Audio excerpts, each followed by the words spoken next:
பாஸ்கா 2ஆம் வெள்ளி. முதல் வாசகம்.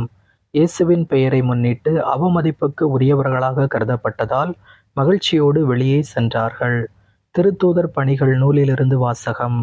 5ஆம் அதிகாரம் 34 முதல் 42 முடிய உள்ள இறை வார்த்தைகள். அந்நாட்களில் கமாலியேல் என்னும் பெயருடைய பரிசேயர் ஒருவர் தலைமைச் சங்கத்தில் எழுந்து நின்றார். இவர் மக்கள் அனைவராலும் மதிக்கப்பட்ட திருச்சட்ட ஆசிரியர். திருத்தூதரை சிறிது நேரம் வெளியே போகும்படி ஆணையிட்டு அவர் சங்கத்தாரை நோக்கி கூறியது: இஸ்ரேல் மக்களே, இந்த மனிதர்களுக்கு நீங்கள் செய்ய எண்ணியுள்ளதை குறித்து எச்சரிக்கையாய் இருங்கள். சிறிது காலத்திற்கு முன்பு தெயுதா என்பவன் தோன்றி தான் பெரியவன் என்று கூறிக்கொண்டு ஏறத்தாழ 400 பேரை தன்னுடன் சேர்த்து கொண்டான். ஆனால் அவன் கொல்லப்பட்டான். அவனை பின்பற்றிய அனைவரும் சிதறி போகவே அந்த இயக்கம் ஒன்றுமில்லாமல் போயிற்று. இவற்றுக்கு பின்பு மக்கள் தொகை கணக்கிடப்பட்ட நாட்களில் கலிலேயனான யூதா என்பவன் தோன்றி தன்னோடு சேர்ந்து கிளர்ச்சி செய்யும்படி மக்களை தூண்டினான். அவனும் அழிந்தான். அவனை பின்பற்றிய மக்கள் அனைவரும் சிதறி போயினர். ஆகவே இப்போது நீங்கள் இம்மனிதர்களை விட்டு விடுங்கள் என நான் உங்களுக்கு கூறுகிறேன்.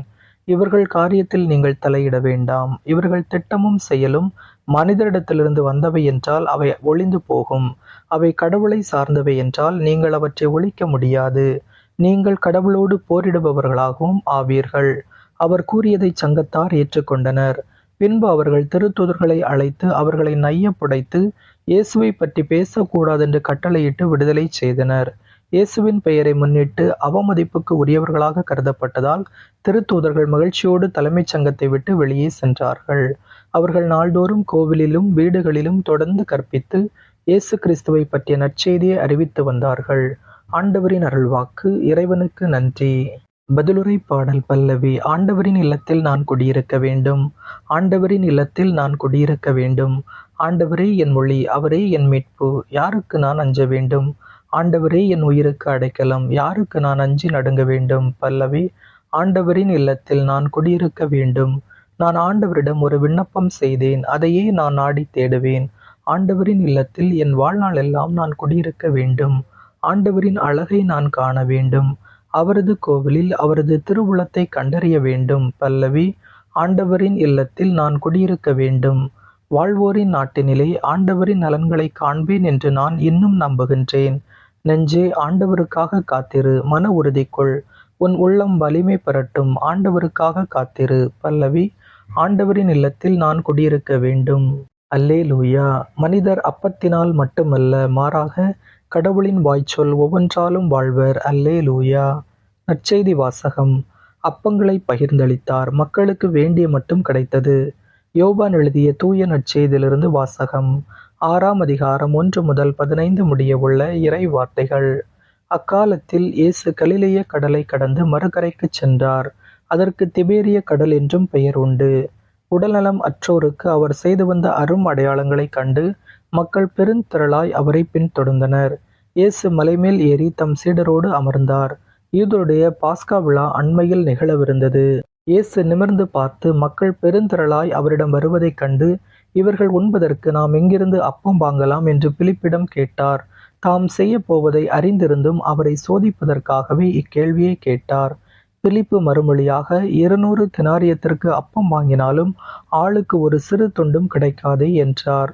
அவருடைய சீடருள் ஒருவரும் சீமோன் பேதுருவின் சகோதரருமான அந்திரேயா, இங்கே சிறுவன் ஒருவன் இருக்கிறான். அவனிடம் 5 வாற்கோதுமை அப்பங்களும் 2 மீன்களும் உள்ளன. ஆனால் இத்தனை பேருக்கு இவை எப்படி போதும் என்றார். இயேசு மக்களை அமரச் செய்யுங்கள் என்றார். அப்பகுதி முழுவதும் புல்தரையாய் இருந்தது. அமர்ந்திருந்த ஆண்களின் எண்ணிக்கை ஏறக்குறைய 5000. இயேசு அப்பங்களை எடுத்து கடவுளுக்கு நன்றி செலுத்தி அமர்ந்திருந்தோருக்கு கொடுத்தார். அவ்வாறே மீன்களையும் பகிர்ந்தளித்தார். அவர்களுக்கு வேண்டிய மட்டும் கிடைத்தது.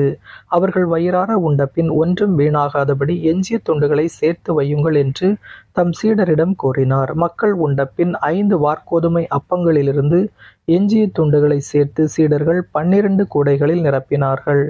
இயேசு செய்த இந்த அரும் அடையாளத்தை கண்ட மக்கள், உலகிற்கு வரவிருந்த இறைவாக்கினர் உண்மையில் இவரே என்றார்கள்.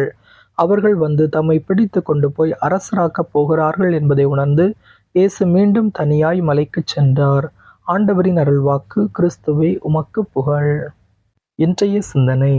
யூதர்களுடைய பாஸ்கா விழா அண்மையில் இருக்கின்ற சமயத்தில் இயேசு செய்த ஒரு மிகப்பெரிய அற்புதம் மக்கள் மத்தியில் மிக ஆழமாக பதிந்த ஒன்று. அப்பத்தையும் மீனையும் பலுகி பெருக்கிய அற்புதம்.